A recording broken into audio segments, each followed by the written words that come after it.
Three dull thuds, and the Lord Commander entered the study. A large fire popped in the hearth. Probably larger than the hearth could handle, Jon thought. Maester Qyburn spent most of his life in the south.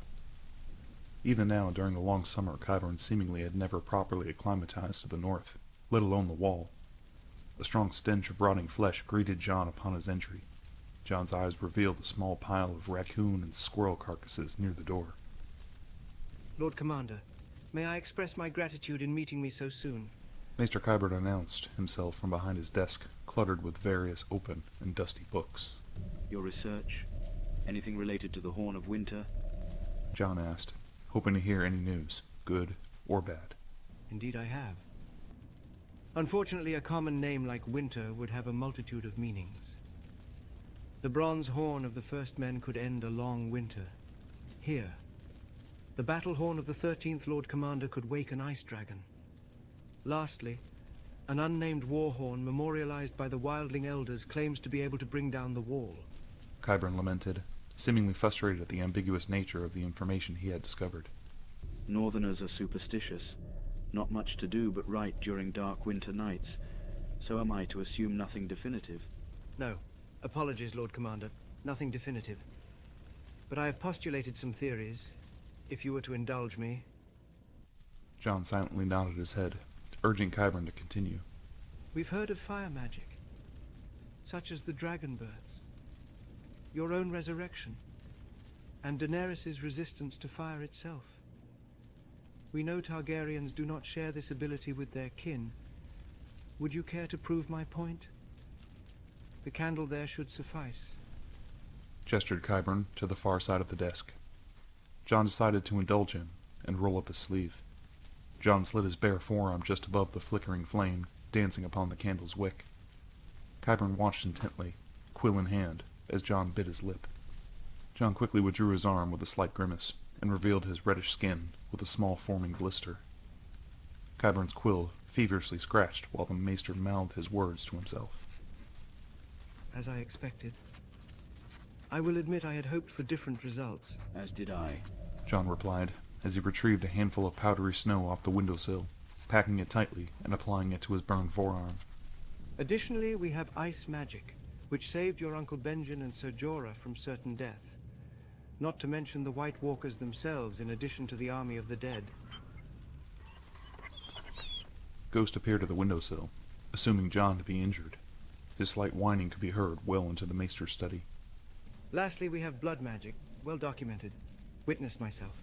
Qyburn finished, and Jon took a seat, clearly interested in the subject at hand. Witnessed? How so? Jon asked intently. Qyburn couldn't help himself, and dived further into the subject. Sir Gregor, the mountain was severely poisoned during the trial by combat where he technically emerged victorious. I had acquired a large amount of king's blood for experimentation.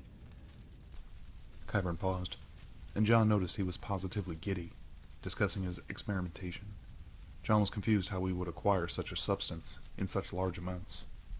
King Joffrey had just passed, and I bloodletted his body prior to his funeral. Experimentation was limited due to the contamination in Joffrey's blood, the cause for his own death in the first place. Jon was intrigued, but he had a feeling he was again going to be asked to participate. I conducted a blood transfusion between Joffrey and Sir Gregor. It preserved his life and strength, but left much academic and emotional preservation to be desired. Qyburn finished, as he was eyeing an empty flask on the edge of his desk. Jon took his meaning, retrieving the flask, and removed his dagger from his sheath. Jon slid the blade down the palm of his left hand, and squeezed the rim of the flask, collecting his king's blood. Blood magic. King's blood is by far the most interesting. Its possibilities are endless, as are the recorded results from an array of unconnected sources over many centuries. Take your trial by 7. 2 of you were resurrected. 3 if you count Sir Jaime. Qyburn exclaimed, and Jon's eyes lifted off the partially filled flask up to meet the maester's. Sir Jaime, how was he resurrected? Jon inquired, and Qyburn was quick to reply. After the loss of his hand, the remaining flesh was infected and corrupted. It was a miracle itself he survived. Never suffered as much as a fever. Qyburn finished to Jon's curiosity. Like the survivors of the trial. All had king's blood in their veins. Jon finished the statement as Qyburn's quill ceased writing and gently rubbed his temples. You're forgetting Lady Arya's survival. She was no queen at the time. Qyburn added, in an attempt to disprove Jon's hypothesis. By marriage, you would be correct. But what if the gods were aware she was carrying Gendry's child? The existence of Princess Brianna might meet that particular requirement. Your blood is now my blood. Jon continued under his breath as Qyburn stood and emerged from behind his desk. Ghost whines could still be heard from the courtyard of Castle Black. Qyburn removed the half-filled flask and placed it upon a set of scales. He field-dressed Jon's palm and checked his simple burn. Always leave this office with more injuries than I entered with.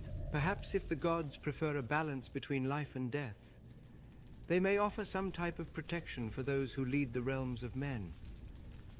Ask yourself what events led to the bloodshed during the War of the Five Kings. The death of a king, Jon admitted, as he checked his left palm's bandages. Precisely. The most likely result from an untimely death of a king is war. There is little doubt king's blood offers protection.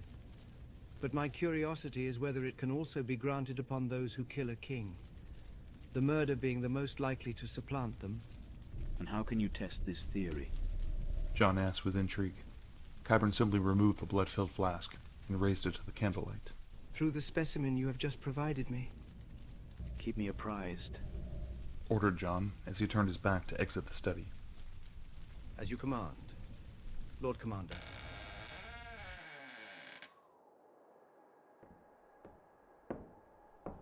Qyburn finished as Jon exited onto the Castle Black catwalk. The night was calm, little to no wind. Ghost waited for Jon outside in the courtyard. He sprang to his feet upon catching sight of Jon. The slight calmness started to set Jon on edge. He spun slowly, facing all directions, noticing the courtyard was vacant. He slowly made his way down the catwalk, his steps echoing off the walls. The lift was being slowly lowered down from topside. Jon proceeded to the capstan, the one area he was sure would be manned. Ellen Rose of the Builders rotated the capstan, properly counterweighted to allow the lift to be operated by a single man. Jon then assisted him while striking a conversation. The evening watch ended early today, Jon stated. Ellen was a quiet boy who desired to be selected as a ranger, though he failed to complete the training multiple times. It did, Lord Commander, he replied simply. Jon left the conversation open, but Ellen simply focused on his work, being sure to thank the Lord Commander upon the lift coming to a rest atop the catwalk. Rory Cassell exited the lift, as his eyes quickly shifted from Ellen to Jon. Lord Commander, Rory exclaimed. Jon nodded his head at his title. Jon escorted Rory to the mess hall, a popular choice when a ranger completes a watch atop the wall. I know you and little Sam were close. His death was unexpected. He was the best of us. Rory paused. Jon knew he was speaking on behalf of the Ranger Regiment. His father will not survive, even in this mild weather, Rory finished. Precisely why I'm here with you. I want to set out a dozen rangers under your charge to bring back news on their movements, and to assist them if needed. I imagine there will be many deserters fleeing back to the wall. Assignment or volunteers? Rory asked, and Jon knew the reason why. Numerous rangers had already perished recently on missions.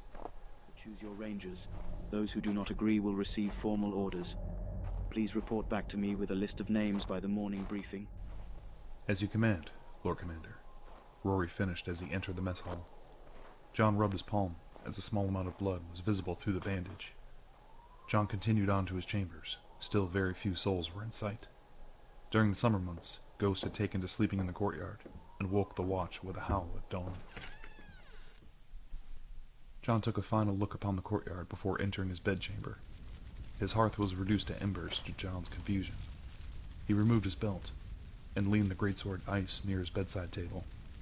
Jon proceeded over to the hearth, lowered himself to add another log and stir the embers. To Jon's surprise, an arm was wrapped around his neck. Jon craned his neck to slip under the chokehold, and this allowed the perpetrator to then tighten their grip. Jon stood, attempting to shake and slam his attacker into the stone walls. Tables then flipped, and candles rolled across the floor as Jon's vision had started to blur.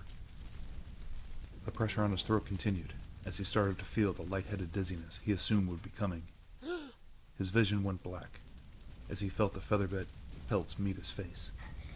Minutes later, Jon slowly regained consciousness. His eyes were shut, though his hearing was starting to return. Jon was lying on his back. His clothes were removed. Clearly he could hear. The hearth roared, but the only sound was heavy breathing. Jon slowly cracked his eyes once he realized what was happening. Lady Munda was atop him, taking what she had wanted. Jon sat up and flipped her onto her back. The sudden movement nearly made Jon collapse as Lady Munda laughed hysterically. She knew his first exertion, once regaining consciousness, would reveal a severe headache. The couple laughed at Munda getting the better of Jon, inside his own castle. Hours later, Munda lay on Jon's bed as Jon took in her form. After a skin of wine to relieve his migraine, he joined her as dawn was slowly breaking. You are aware family is not permitted overnight. Which is precisely why I married the bloke in charge. Nearly 10 years now, still you surprise me. Who permitted you entry? Funny you assume I was let in. Jon laughed slightly as the morning chatter had returned to the castle. What troubles you? My lord husband, you seem tense. Distracted even. 4 Rangers dead, including my brother's son. Sam is marching to his death. Bran is someone's hostage or dead, and Ned now bears the weight of Winterfell. All right, sorry I asked. You Southerners always know how to stress yourself. Forgive me. I couldn't wait to meet you in Molestown next moon. Nearly 10 years I've been patient with the Watch. At what point will you plan on stepping down? Jon simply kissed her passionately. She seemed properly distracted before Jon withdrew, as he smiled widely at his loving wife. A stiff slap across Jon's scarred chest as Munda recognized the distraction. That wasn't an answer to my question, Lord Commander.